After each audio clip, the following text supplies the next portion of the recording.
ಕುಡಿತದಿಂದಾಗಿ ಗೈರು ಹಾಜರಿಯ ಚಟಕ್ಕೆ ಬಿದ್ದು ವಿನಾಶದ ಅಂಚಿಗೆ ಬಂದು ನಿಂತಿರುವ ಒಬ್ಬ ಕಾರ್ಮಿಕನನ್ನು ನೋಡಿ.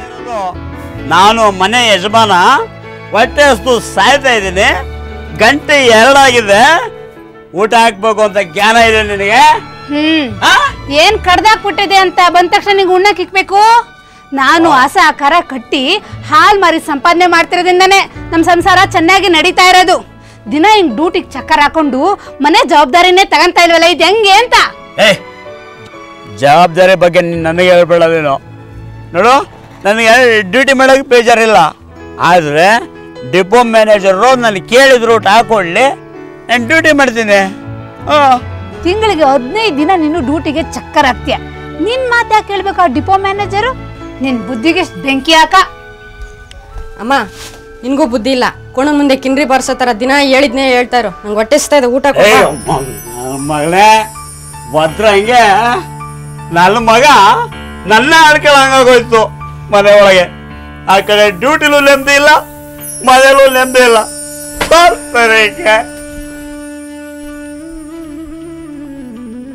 ಕುಚೇಲಪ್ಪ. ಓ ನಾರಾಯಣಪ್ಪನವರು ಬನ್ನಿ. ಲೇ ಕುಚೇಲ, ಏನೋ ನಿನ್ ಕತೆ? ನೀನ್ ಸರಿಯಾಗಿ ಡ್ಯೂಟಿಗೆ ಬರ್ತಾ ಇಲ್ಲ ಅಂತ ಡಿಪೋ ಮ್ಯಾನೇಜರ್ ಬೇರೆ ಕೂಗಾಡ್ತಾ ಇದ್ರು.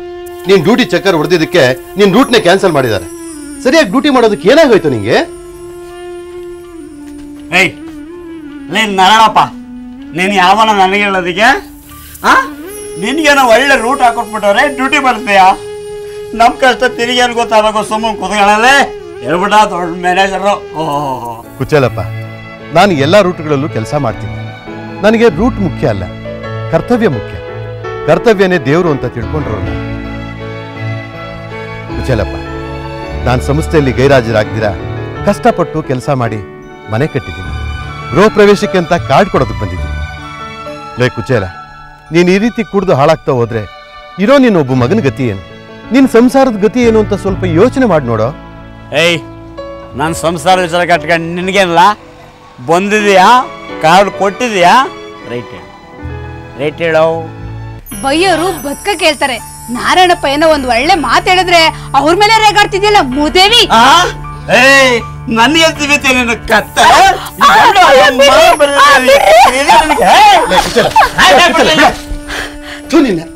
ಏನೋ ಇದು? ಹೆಂಗಸರ ಮೇಲೆ ಕೈ ಮಾಡ್ತೀಯಲ್ಲ, ನಾಚಿಕೆ ಆಗಲ್ವ ನಿಂಗೆ? ಸರಿಯಾಗಿ ಡ್ಯೂಟಿ ಮಾಡಿ ಜೀವನದಲ್ಲಿ ಉದ್ಧಾರ ಆಗೋ ದಾರಿ ಕಂಡ್ಕೊಳ್ಳೋ. ತಗೋತಾಯಿ, ಮನೆ ಗೃಹ ಪ್ರವೇಶಕ್ಕೆ ತಪ್ಪದೆ ಬರ್ಬೇಕಮ್ಮ. ಆಯ್ತಣ್ಣವ್ರ ಬತ್ತಿ. ನೀನು ಬರಪ್ಪ, ನೀನು ಬಾರೋ. ತಾಜ್ ಮಹಲ್ ಕಟ್ಬಿಟ್ಟವನೆ.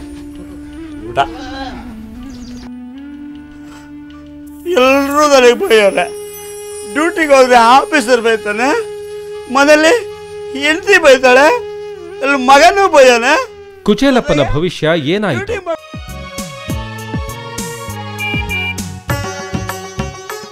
ಅರೆ, ನಮ್ ಕುಚೇಲಪ್ಪ ಅಲ್ವಾ? ಓಹ್ ನಾರಾಯಣ, ನಮಸ್ಕಾರ.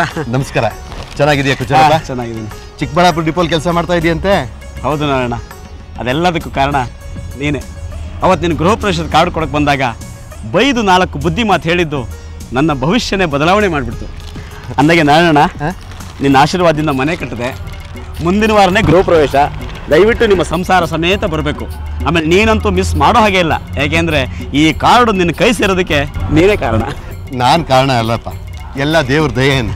ಆಮೇಲೆ ಇನ್ನೊಂದು ವಿಚಾರ ಹೇಳೋದು ಮರ್ತಿದ್ದೆ ನಾರಾಯಣ, ನಾನು ಸಂಸ್ಥೆಯಲ್ಲಿ ಆಬ್ಸೆಂಟ್ ಆಗದೆ, ಒಂದು ಆಕ್ಸಿಡೆಂಟ್ ಮಾಡದೆ ಒಳ್ಳೆ ವರ್ತನೆ ಇಟ್ಟು ಕೆಲಸ ಮಾಡಿದ್ದಕ್ಕೆ ಸಂಸ್ಥೆಯಿಂದ ಈ ಸಾರಿ ಸ್ವಾತಂತ್ರ್ಯೋತ್ಸವ ಪ್ರಶಸ್ತಿ ಮತ್ತೆ ಚಿನ್ನದ ಪದಕ ಕೊಡ್ತಾ ಇದ್ದಾರೆ. ಹೌದಾ? Congratulation Kuchelappa, congratulations. ಹೇಗಿದ್ದನ್ನು ಹೇಗಾಗ್ಬಿಟ್ಟಿಯೋ. ಮನಸ್ಸು ಗಟ್ಟಿ ಮಾಡಿಕೊಂಡು ನಿಷ್ಠೆಯಿಂದ ದುಡಿದ್ರೆ ಮನುಷ್ಯ ಏನ್ ಬೇಕಾದ್ರೂ ಸಾಧನೆ ಮಾಡಬಹುದು ಅನ್ನೋದಕ್ಕೆ ನೀನೇ ಉದಾಹರಣೆ.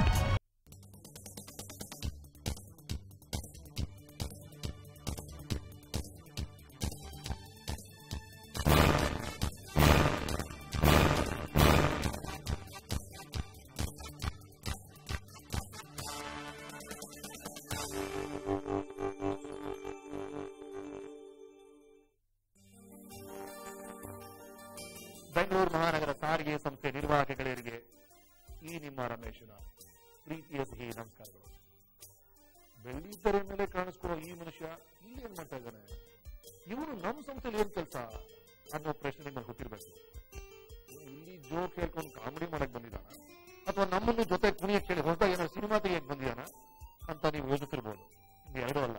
ನಿಜ ಏನು ಅಂದ್ರೆ ಈ ಸಂಸ್ಥೆಗೆ ನೀವು ಸಲ್ಲಿಸೋ ಸೇವೆ ಬಗ್ಗೆ ನಾನು ಸಾಕಷ್ಟು ವಿಷಯಗಳನ್ನ ತಿಳ್ಕೊಂಡಿದ್ದೀನಿ.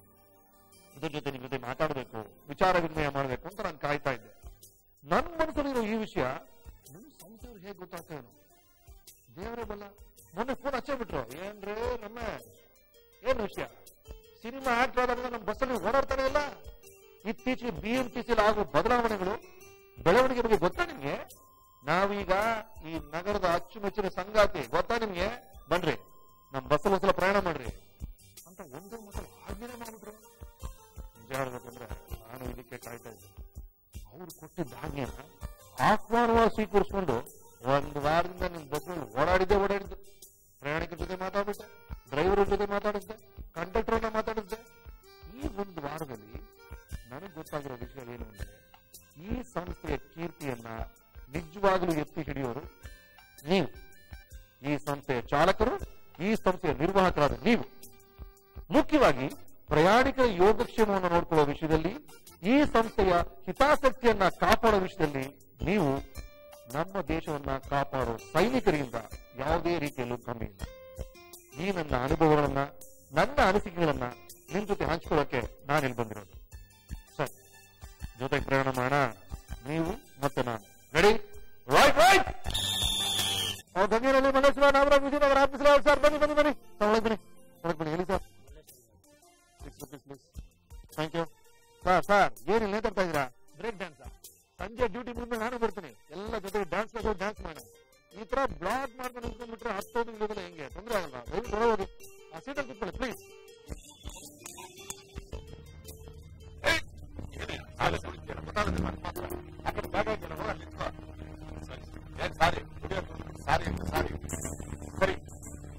ಸರಿ ಸ್ವಾಮಿ, ಸಾರಿ ಅಂತ ಹೇಳಿದ್ನಲ್ವಾ, ಪದೇ ಯಾಕೆ ಬೈತಾ ಇದ್ದೀರಾ? ನಿಮ್ಗೆ ಮೈ ಟಚ್ ಮಾಡೋ ಬಸ್ಸಲ್ಲಿ ಹಾಕ್ಬಿಡ್ತೀರಾ? ಆಟೋದಲ್ಲಿ ಟ್ಯಾಕ್ಸಲ್ಲಿ ಹೋಗುತ್ತಾನೆ.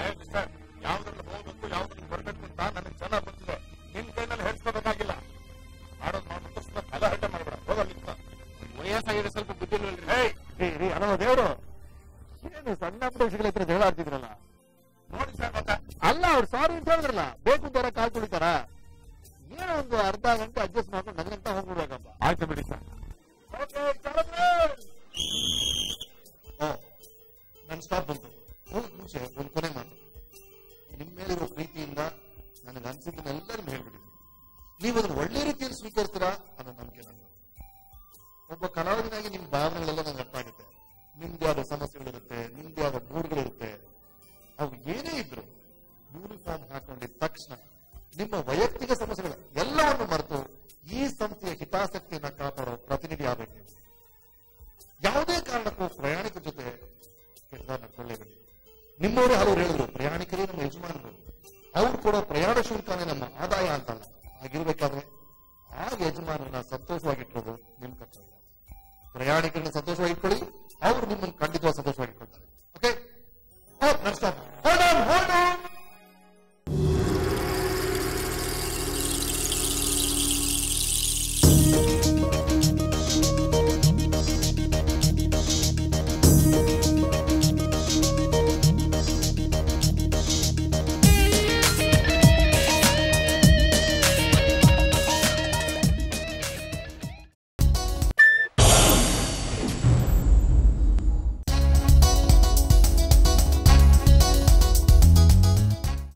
Welcome to you all who have come here to appear for the learner's license test. No doubt, today is one of the most important days in your life.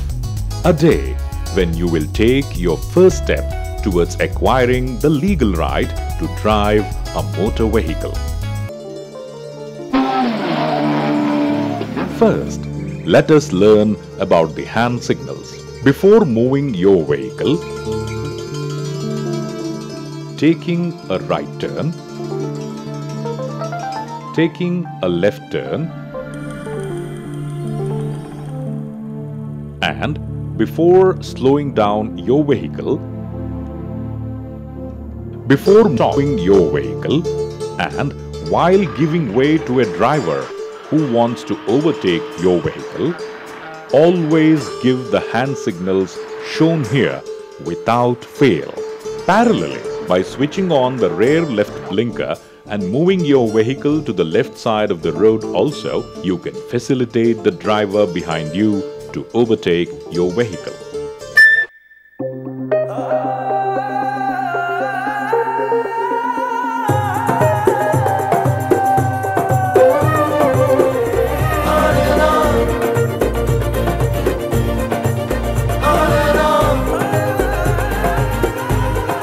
All new Activa. Joy. On and on. C20. This cautionary sign is erected near places where rocks are likely to fall on the road from overhead mountains or hills. C21 indicates to the driver that he is approaching a river without bridge and a ferry boat is available to take the vehicle across the river.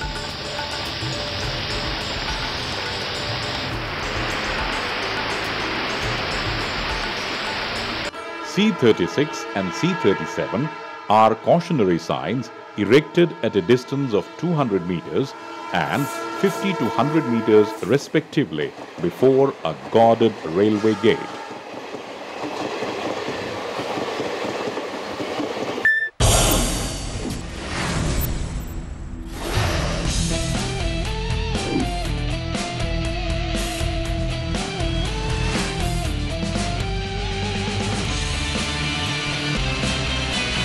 The new CBF Stunner from Honda.